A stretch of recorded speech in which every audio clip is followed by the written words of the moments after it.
Finding employees has been a challenge. Bowled over by the pandemic, Seattle area businesses are now struggling to hire more workers. Plus, they're steamed over continuing problems with the global supply chain. To start that train back up, it takes time. Workers are demanding higher wages and more. We need real healthcare benefits. We need work-life balance. But the high cost of housing and childcare in Seattle has put a chill on job growth. The workers that you're looking for can't afford to live here. How are vaccine mandates impacting local businesses? And could the pandemic change our region's economy for decades to come? When nearly 7 in 10 people don't feel safe coming downtown at night, that's a problem. Our panel of experts weighs in. It's not just wages. Tallying up the Seattle area's current challenges and financial future. Next on City Inside Out.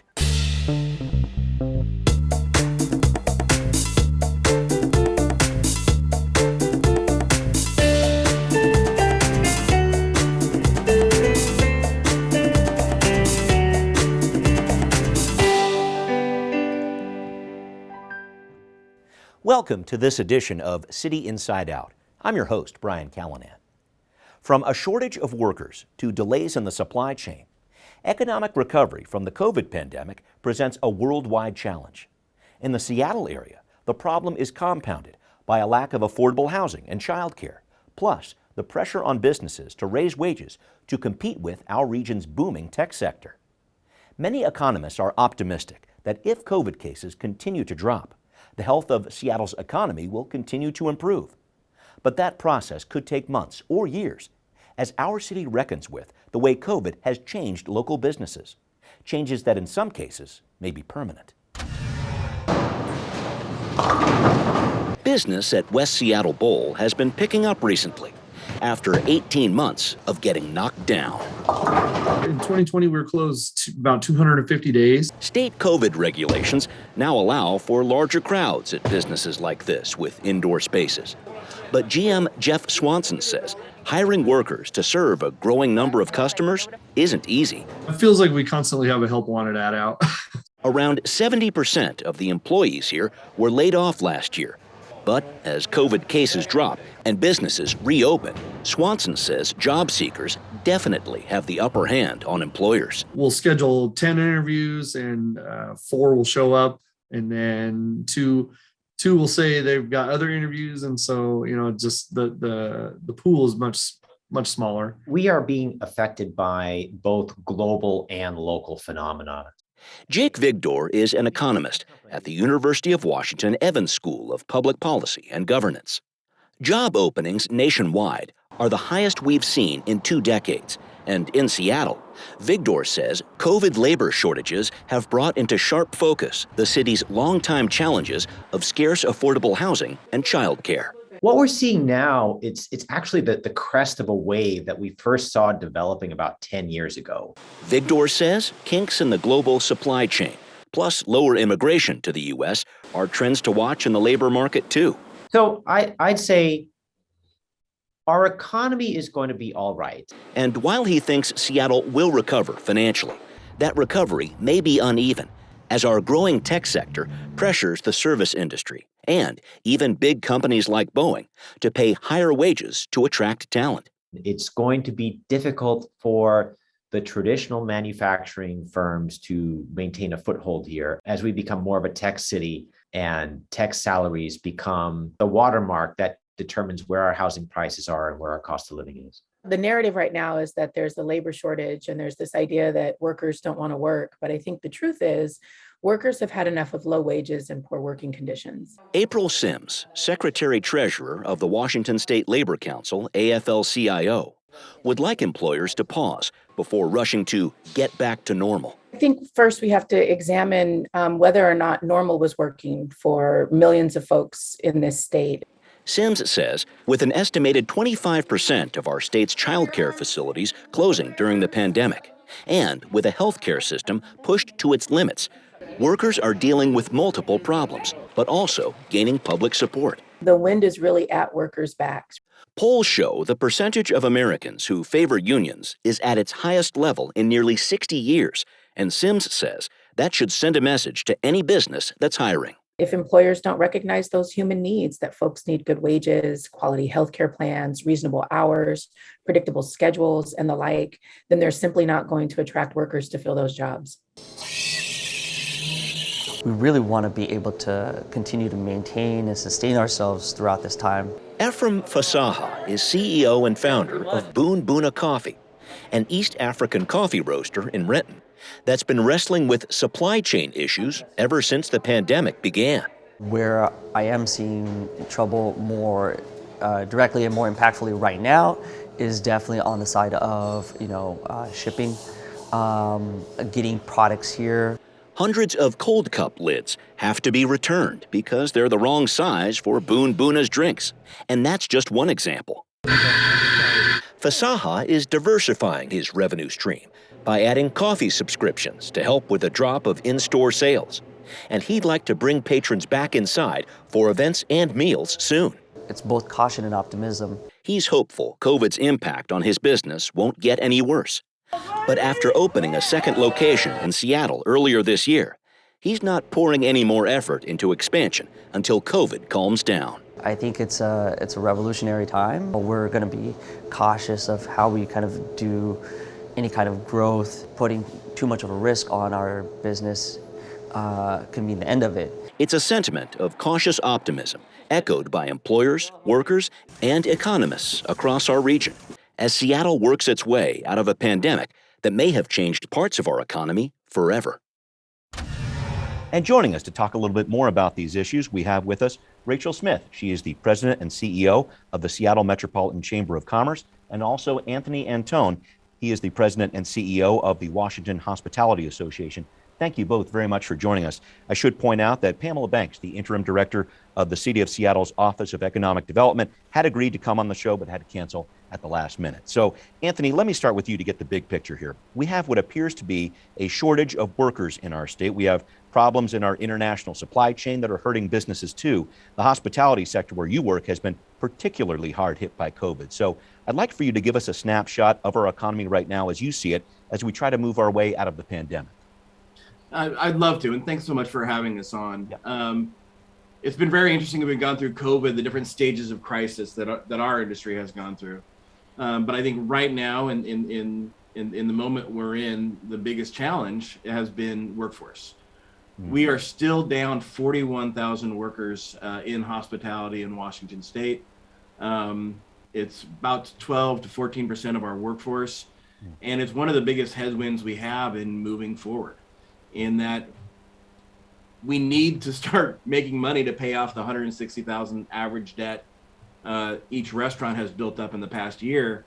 In order to do that, we need to run the full restaurant. And we're having a really hard time finding folks. Obviously, we're getting competitive on a lot of different areas and trying new things.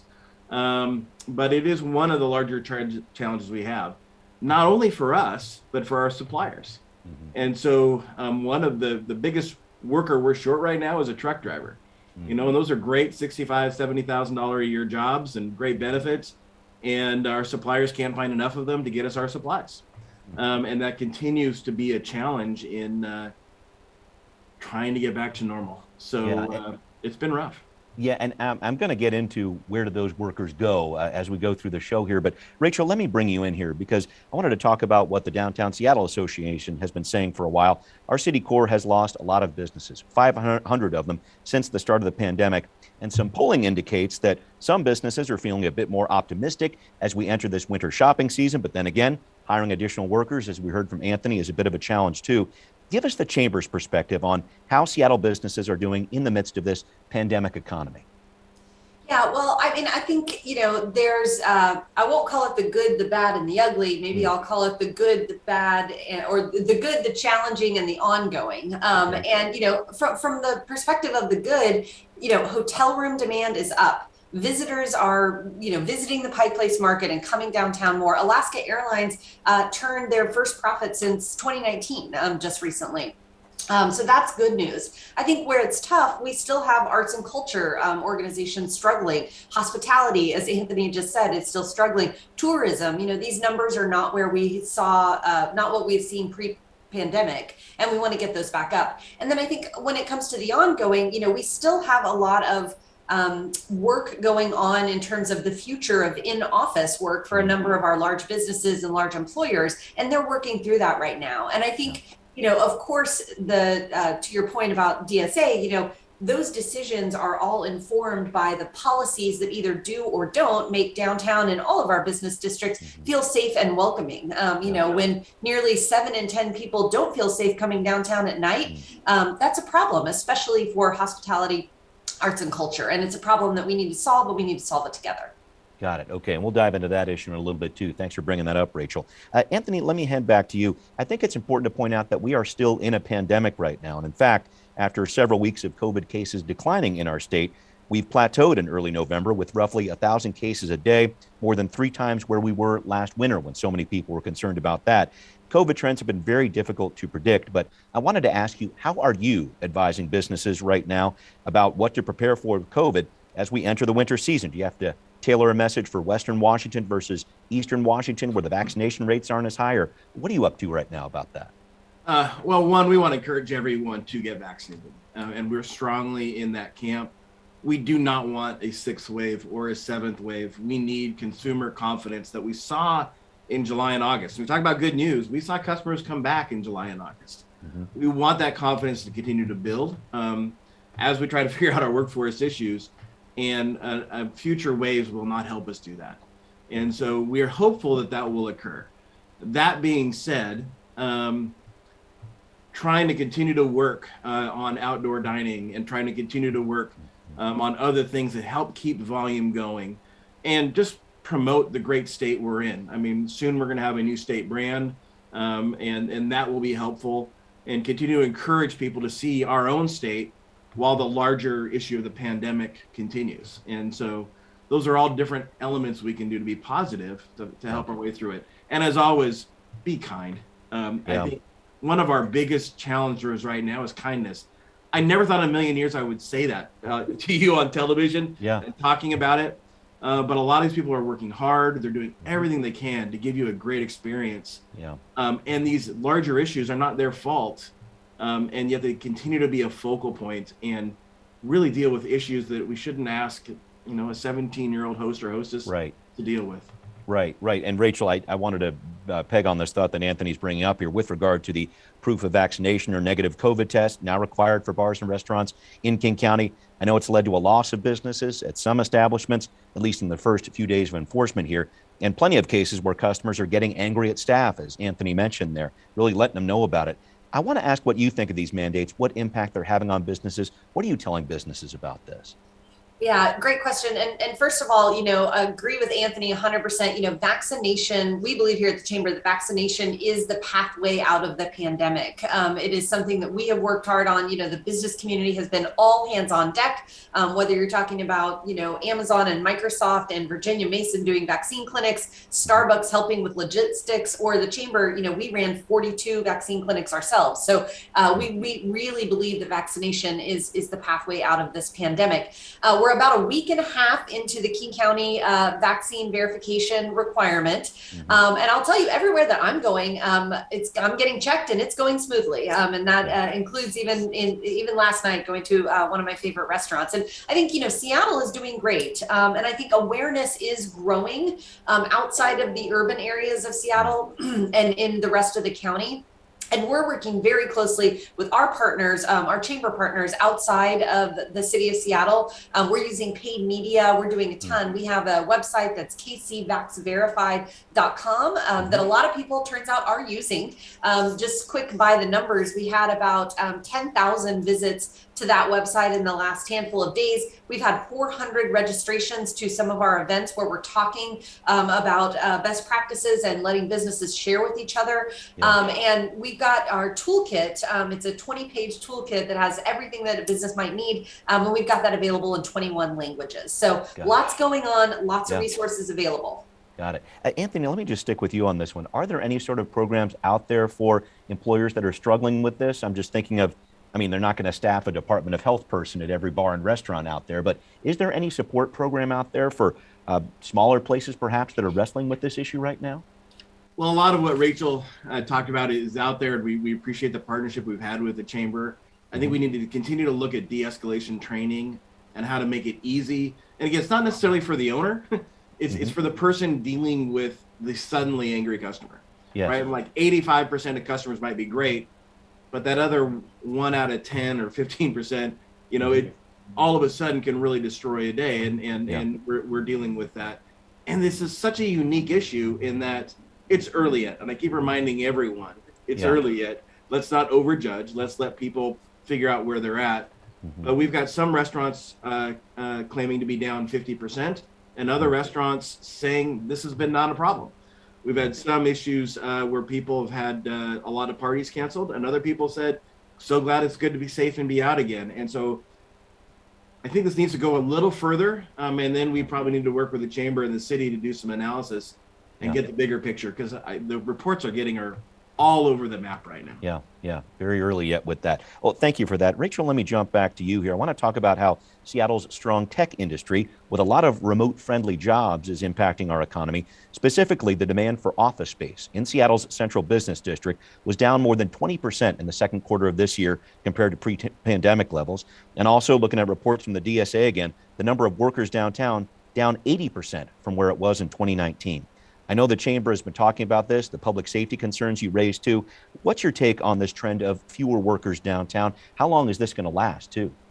Yeah, great question. And, I think we firmly believe at the chamber that, not every single person has to go sit in the exact same chair that they were sitting in from 9 a.m. to 5 p.m. and work in the exact same way that they did in order to keep downtown vibrant. I mean, certainly we want more feet on the street. We want a bustling Pike Place market. We want lines around the block at the Nordstrom half yearly sale. We want, people going to Wild Ginger for dinner and then to Benaroya or to the Showbox for a show. But there are ways to attract people downtown to ensure that vision really is a reality. And I think that that's going to take some intentional focus from the city of Seattle and from, myself and our partners at DSA, et cetera. We can attract new things. We can use space differently.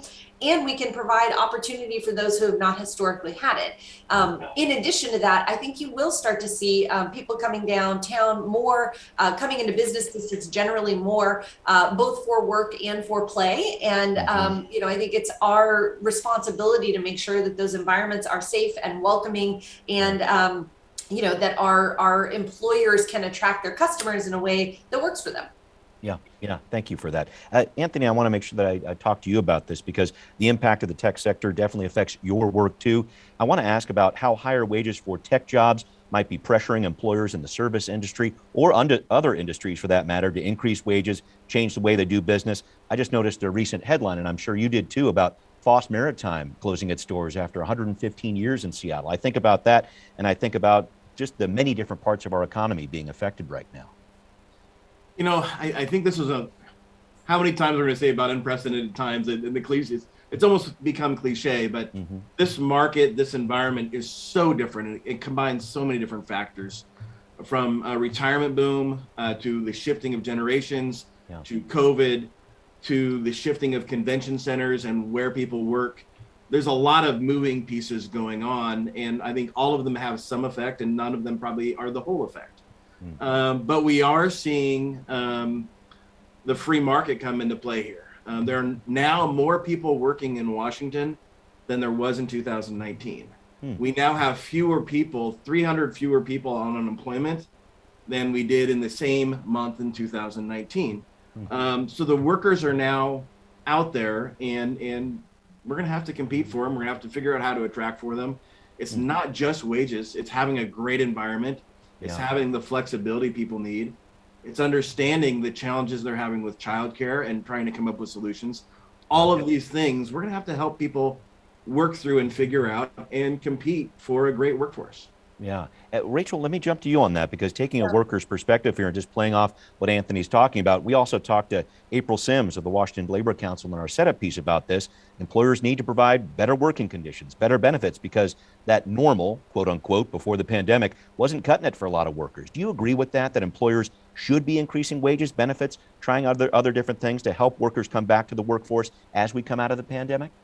Well, I think employers are already doing that. We have some of the most generous wages and benefits in the entire country here in our region. And look, Anthony is right. It is a competitive environment right now, and there's thoughtful change happening on both sides of the equation. So employees, I think, are assessing or reassessing, after the pandemic, sort of intentionally seeking work that aligns with what they want to do in life. That's great. Employees are also resetting their hiring practices, as you said, wages and benefits, and again, offering some of the most generous wages and benefits in the country, and the work environment, that flexibility that Anthony talked about.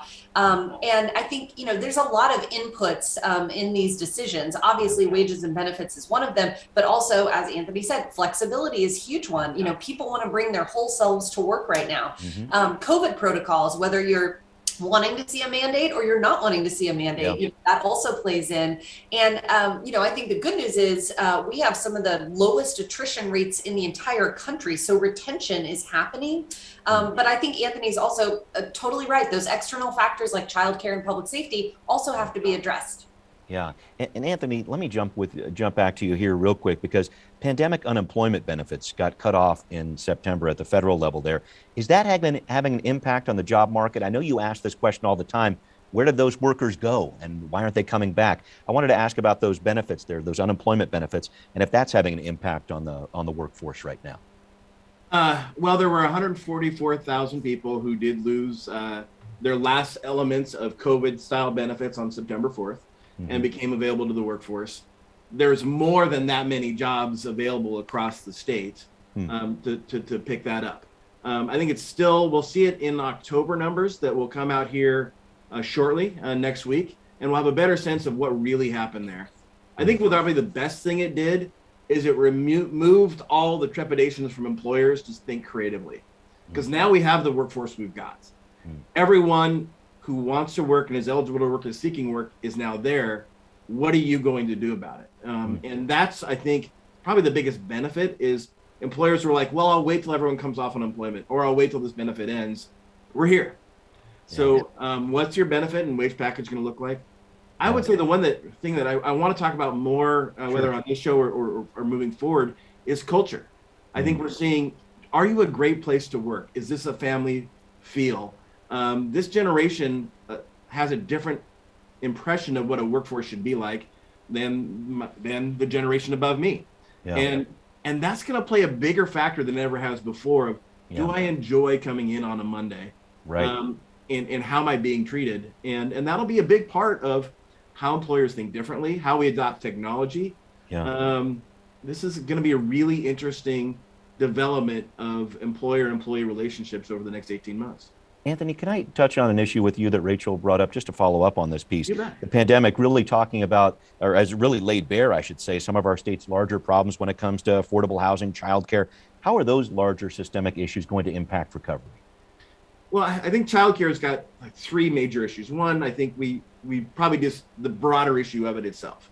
Two, during COVID, if there was one industry that got hit harder than hospitality, it was probably the childcare industry. And a lot of childcare options just got eliminated because they couldn't run their businesses, and their debt was equal to what a lot of our restaurants and hotels felt. So a lot of our options that were there prior are no longer there.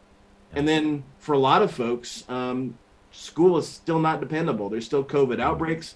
You still have to be home with your child. And even if funding was not an issue, this is the functioning reality of where do I put my child and how can I depend on it and make commitments at work.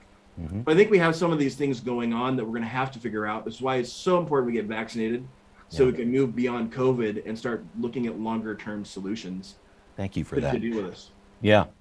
Rachel, I wanted to jump back to you and talk about something. The future of business in downtown Seattle. Our city is going to begin to collect the Jumpstart payroll tax on big businesses at the start of the year. I know a lot of businesses are talking about that. Do you think that's going to push businesses out of the city of Seattle, or what's your take on that? Yeah, well, I think, again, there's a lot of inputs that go into into the decisions that businesses are making about where they want to be and how they want to work with their employees and their customers. Certainly, taxes are one of those things. But I think, more importantly is, the environment that we're dealing with. And again, I think people want to see better outcomes on homelessness. They want to see better outcomes on public safety. They want to see investments in economic recovery, especially for our small businesses. Obviously, there's a lot of businesses that don't need any help from government, but there are a lot of small businesses that do, and they need to see that kind of investment. So, customer base, employee base, taxes, public safety, homelessness, all of these issues, I think, are going to go into the decisions that businesses make. And I will say this, that should never be a zero-sum game. Like, we know we're attracting businesses here to this city. We also know we're losing businesses out of the city. We should be doing everything that we can to do both. We want to keep businesses here, and we want to attract businesses. And the prosperity that our business community brings to this region is something we should all be really proud of, and we need to make sure that people have access to that prosperity. But we want more of it. Yeah, I gotcha. We need to wrap up the show. If we can do the 1-minute version here, I'd really appreciate it. Rachel, I'll start with you. The future of our economy as we try to come out of the pandemic here. Are the changes we're seeing in terms of remote work going to have a permanent impact on Seattle area businesses? Any thoughts there as we wrap up the show? 2 months ahead, a year from now, what are we going to see in our economy? I can give you a minute. Oh, great. Thanks. I think, look, our business community here is the best business community in the country. We have innovation, we have resiliency, we have resolve, we have support of one another. We truly have an ecosystem where our large employers are bringing feet on the street. They're bringing people into this community, and then our small employers are the ones creating the vibrancy and the sort of attractive nature of our community. And it really is an ecosystem. So, do I think that we have a positive outlook? Absolutely. Do we need to do a lot to make sure that quality of life and that positive outlook stays intact in our community? Absolutely. So, I believe strongly in Seattle's business community to come out of this pandemic a bit better and stronger and more equitable than it came into it. And we have to be really intentional about doing that. And the Chamber is going to be here to help. Great. Anthony, the 1-minute version, if you could. Looking at your industries and others, where's the economy heading next couple months? Where might we be next year? What trends are you keeping an eye on? Give you a minute. You bet. I think the biggest headwinds we're going to be trying to figure out will be where are we going with the debt race. A lot of restaurants have built up a ton of debt during COVID. And there'll be some of your favorite restaurants in Seattle that you'll go to on a Friday night and they'll be jammed. And next week they're closed. You'll say, what happened? The debt finally caught up to them. What they owed because they built up over that past 12 months will be there. Hopefully Congress will pass the Restaurant Relief Fund for all restaurants who applied. That would be a massive relief. We're also going to be keeping an eye on supplier shortage and where we go with inflation, as a lot of our food costs that we're purchasing are going up. On the positive side, again, I think a lot of people really missed hospitality during those long 12 months. And I do think people are excited to come back. So when we can get through these things, the early worries that when people come back to restaurants, when people still travel, are really behind us now. Now we need to get to a point where they can. All right. Thank you both for this input. Really appreciate it. And we will be right back. What are people saying on social media about the current state of our regional economy? One writes, our United States of America is reeling from a pandemic recession. Our economy is shriveling. Another comments, nothing says a rigged economy like U.S. billionaire wealth surging by $2.1 billion during a deadly pandemic. We'd like to know what you think. Send us an email at contact@seattlechannel.org or find us on Facebook, Twitter, and Instagram. Coming up next week, for what appears to be the first time in Seattle history, a city council member faces a recall vote. We'll have Shama Sawant and the campaign that wants her out of office facing off right here on the next City Inside Out. I hope you join us.